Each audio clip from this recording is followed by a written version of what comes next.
चले जाएंगे। शांत रहिए, बताइए, पूछिए। सर, अंतर चुनाव मिस किया आपको, चुनाव के परिणाम भी अपेक्षा न्याय किस तरह से देखते हैं, क्योंकि जो पार्टी के नेता हैं कुछ वो भी कह रहे हैं कि पार्टी देखिए, अंतर चुनाव ने, भाई या तो आप चुप हो जाओ या मैं ना बोलूं। आप हमारे कार्यकर्ताओं से भी, अंतर चुनाव ने सिद्ध किया है कि भारतीय जनता पार्टी इस देश में कितना निष्पक्ष चुनाव कराती है। दिल्ली में भी हमारी सरकार है, राजस्थान में भी हमारी सरकार है, और 6 महीने से ये पता था कि चुनाव होने वाला है। अगर हम चुनाव को राजनीतिक आधार पर, मतदाता सूची के आधार पर, प्रशासनिक आधार पर नियंत्रण करना चाहते गलत तरीके से, तो अंतर चुनाव हमारी जेब में हो सकता था।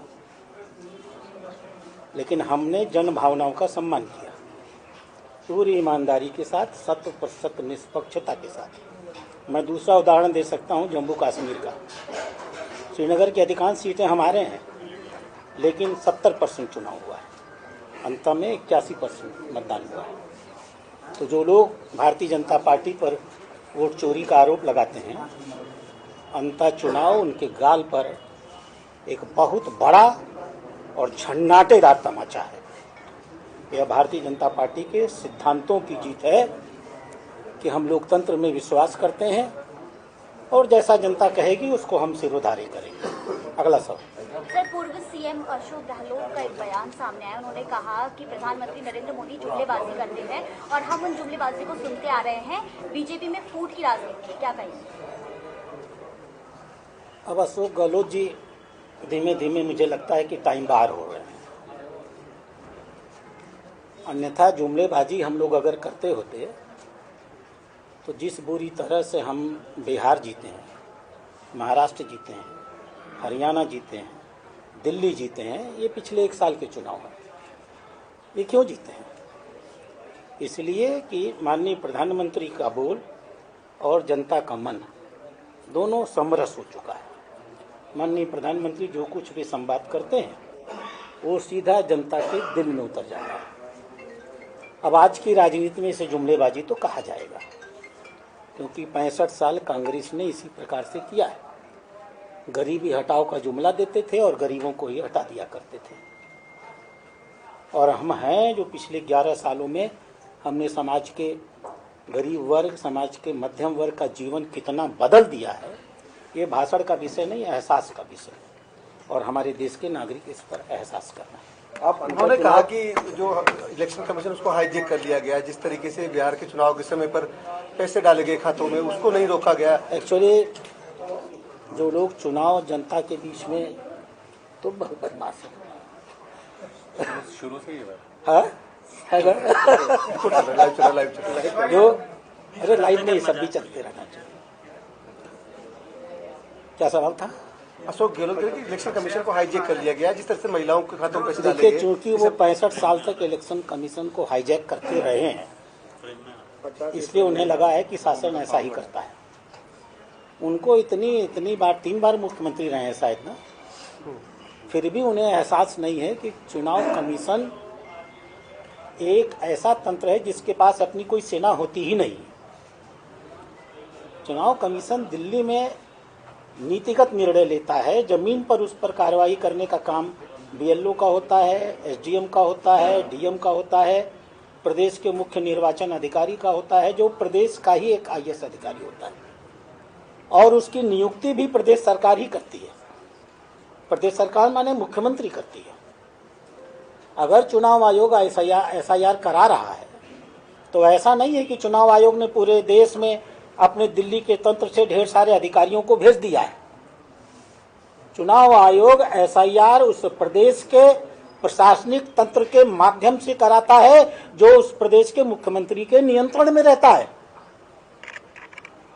इसलिए ये कहना कि चुनाव आयोग तानाशाही कर रहा है, उसके पास तंत्र ही नहीं, दांत ही नहीं है उसके पास। जिस व्यक्ति के पास दांत ही नहीं, वो चबाएगा क्या? सारे कर्मचारी राज्य सरकार के होते हैं और मुख्य सचिव और मुख्यमंत्री के नियंत्रण में होते हैं। इसलिए केंद्रीय चुनाव आयोग अगर चाहे तो भी किसी भी प्रांत के चुनाव मत पट्टिका में निश्चित रूप से कोई प्रभाव डाल ही नहीं सकता है, यह असंभव है। अब जिस प्रांत में हो रहा है उसके बीएलओज, उनके डीएम्स, एसडीएम्स, अगर सरकार को लगता है कि वो उनके नहीं हैं, उनके विरोधी हैं, तो ये उनकी अपनी समस्या है। इसलिए मैं आग्रह करूंगा कि ये जो प्रक्रिया है एसआईआर की, उसको पढ़ ले।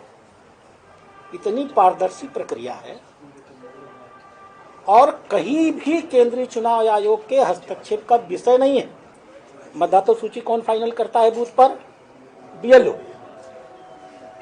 उसको मान्यता जिले के स्तर पे कौन देता है? जिला चुनाव अधिकारी। वो आपके प्रदेश का आईएएस अधिकारी होता है। अगर आप अपील करते हैं तो कहां जाते हैं? मुख्य चुनाव अधिकारी अपने प्रांत के। वो किसका अधिकारी होता है? आपके प्रांत का आईएएस अधिकारी होता है। आपकी टीम, आपका आईएएस, आपका जिला चुनाव अधिकारी, आपका मुख्य चुनाव अधिकारी आपने दिए हैं केंद्रीय चुनाव आयोग को काम करने के लिए, और आप ही आरोप लगाते हैं कि आप ही के लोग गलत काम कर रहे हैं। इसका मतलब क्या है? तो यह एक राजनीतिक स्टंट है और जनता इस स्टंट को अच्छी तरह जानती है। भले वो लोग वो भी जानते हैं, लेकिन कुछ कहना है इसलिए कहते हैं। हार का कोई तो कारण बनाना है ना, तो इसलिए वो दूसरों को जिम्मेदार ठहरा देते हैं। एक एक कर कि प्रधानमंत्री नरेंद्र मोदी कांग्रेस में जो फूट का सपना देख रहे हैं वो कभी सच नहीं होगा, जबकि फूट तो भाजपा और आरएसएस में है, इसलिए राष्ट्रीय अध्यक्ष अब तक नहीं घोषित हो पाया। अब देखिए कहां थी कांग्रेस और कहां पहुंच गई। बिना फूट के तो पहुंची नहीं। और अभी तो उनके जो 6 विधायक किसी तरह से बिहार में जीत के आ गए हैं। मैंने सुना है, मैं भाजपा की बात नहीं कर रहा हूं, मैंने सुना है वो सब कांग्रेस छोड़ करके जनता दल यू में जाने वाले हैं। तो अशोक गहलोत जी को मैं सलाह दूंगा, राजस्थान छोड़े जाएं, बिहार चले जाएं और जा करके अपने 6 विधायकों को बांध करके, जैसे वो इसके पहले जब उनकी सरकार थी तो अपने विधायकों को बांधा करते थे ना, जब सचिन पायलट उनके साथ खेल खेलते थे। तो जाएं बिहार से अपने विधायक बचा ले आए। सर, कांग्रेस ने आरोप लगाया है कि अंता उपचुनाव में 2 मुख्यमंत्री लगे, पूर्व मुख्यमंत्री भी लगी हुई थी और वर्तमान भी, लेकिन उसके बावजूद चुनाव हार रहे हैं। तो ये 2028 का जो कह सकते हैं, इसको आरोप कहते हैं। नहीं, उन्होंने सरकार ये बताता है कि हमारे संगठन में कितनी एकता है। यह बताता है कि हमारे सारे राजनेता एक मत होकर के पूरी ताकत से भाजपा के विचारों और सिद्धांतों के अनुरूप काम कर रहे हैं। सवाल